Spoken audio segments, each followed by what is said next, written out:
Do you find that you are often on a lean when you go around corners with your horse, like a barrel horse, even though you're not running barrels? And do you find them a little bit stiff and a little bit clumsy and maybe uncoordinated in some gaits? I'm Heather Nelson from heathernelsonliberatytraining.com, and I'm here to tell you your horse is crooked, like crooked. And it's because all horses are. They're nature. We're born that way, which means that they're a little bit longer on one side than another. And that means that you find yourself falling out on some circles and falling in on other circles. And it can be a little hard to get your horse to feel light and balanced. But if you have just a little bit of experience moving your horse around on the ground, you can teach your horse how to move with better balance and better coordination and better flexibility.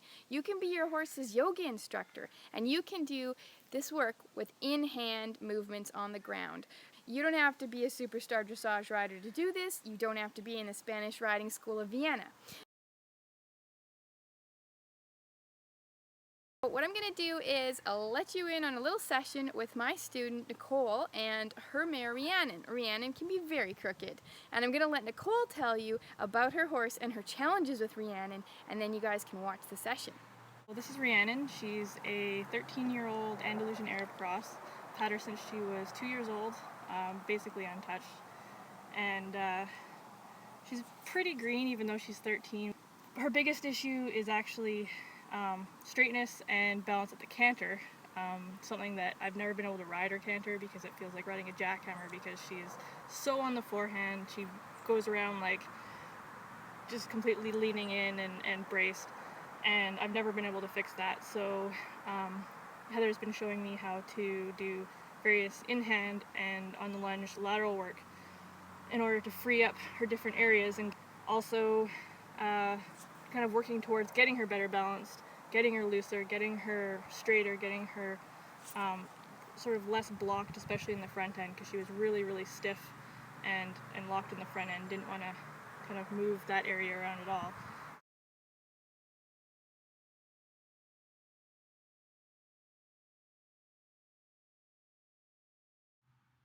The first step is to get the haunches moving over independently of the front end, so to do a turn on the forehand. There's a lot of different ways to ask your horse to move their haunches over, but Nicole is just demonstrating just simply touching, and when the touch doesn't work, giving a little push and releasing every time Rhiannon starts to actually lean or step over. You'll notice she's a little bit stuck at the start here, but gradually she starts to free up her steps, and then she starts to cross her hind legs more, like there. Nicole's not going to do hundreds of steps. She's just going to look for a few free steps, and then she rests Rhiannon a bit and moves to the other side. Here Rhiannon's moving around a little, but when she figures out what Nicole wants, she knows, oh, it's just the hind end. And Nicole signals that by giving her a little bit of pressure on the rope, which is why we work with the rope in hand right now. We can do all these moves at liberty, but first we want to teach the horse. Now it's time to move the shoulders over. And this time we want the haunches to stay in place. So Nicole's bending Rhiannon a little bit to the way she wants her to go, and then she's putting a little pressure on that shoulder, and Rhiannon starts to cross her front legs over. And again, we're not going to do a lot of steps, just a few, and then we switch sides.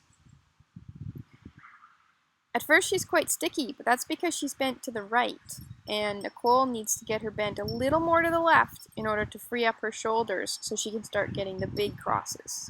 That was a good one. We want her to cross in front rather than behind like she just did, but with practice, she'll be better with that.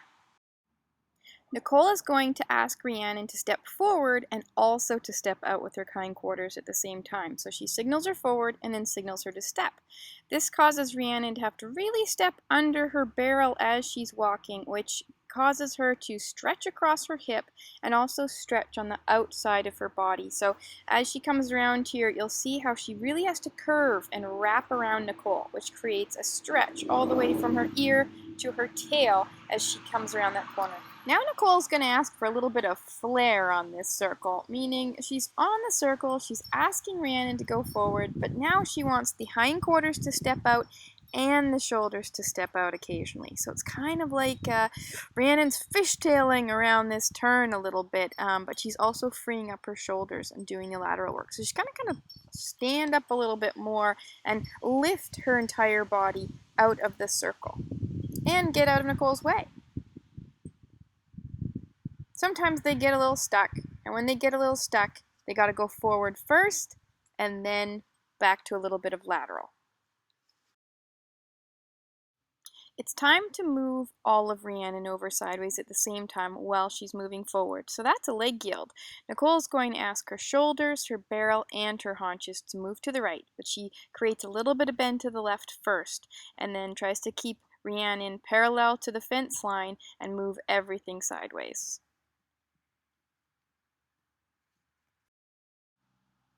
Here, Rhiannon starts leading more with her shoulder. Her haunches don't quite come over, so Nicole's got to kind of slow the front end down and then catch that bum up. In this clip, you can see whereabouts Nicole stands relative to Rhiannon in order to get that leg yield. So she's really standing at about where the girth would go. That way she can put equal pressure on shoulders, barrel, and haunches if she needs to.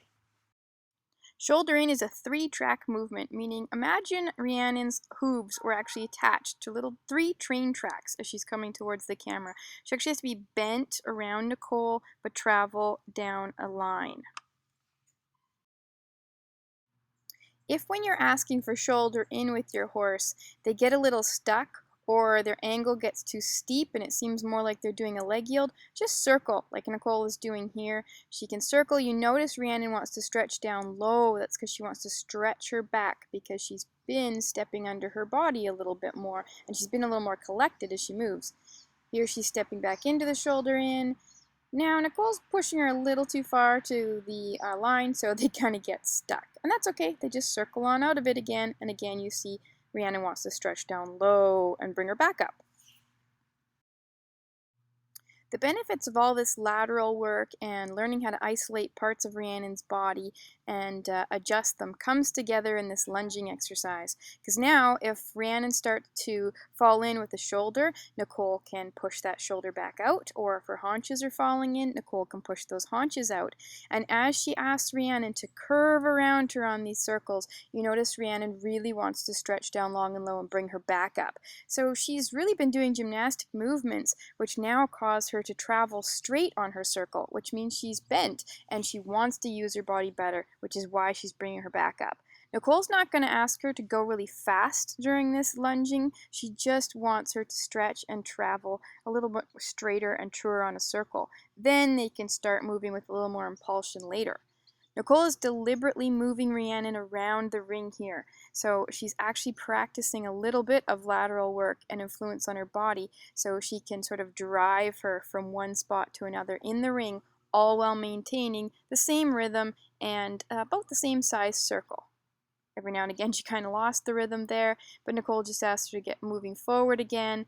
And you'll notice that as Rhiannon comes around here, she's not leaning too bad. She's actually stepping under her body pretty well, curving around Nicole.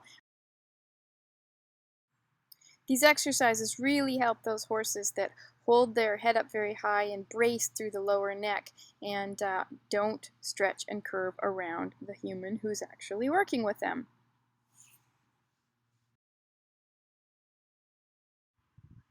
It has very little benefit on your horse's body if when you're lunging you put them out on a long line and just let them scramble around any old way, rushing and carrying themselves really crooked.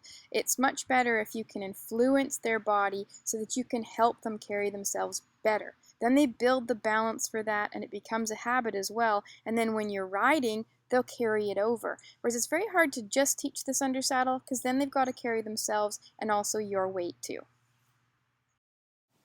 So that was Nicole and Rhiannon demonstrating in their session how they're using lateral work in hand on the ground to get influence over the different body parts to develop straightness, lightness, flexibility, and increased balance, which will then transfer over to the ridden work under saddle.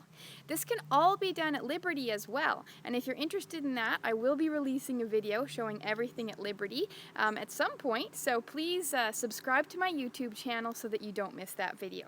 You're welcome to go to my website, www.heathernelsonlibertytraining.com. You can subscribe to the blog there. You're welcome to ask me questions, and I may answer your question with either a blog or a video. And feel free to share this and like it. Thanks a lot for watching.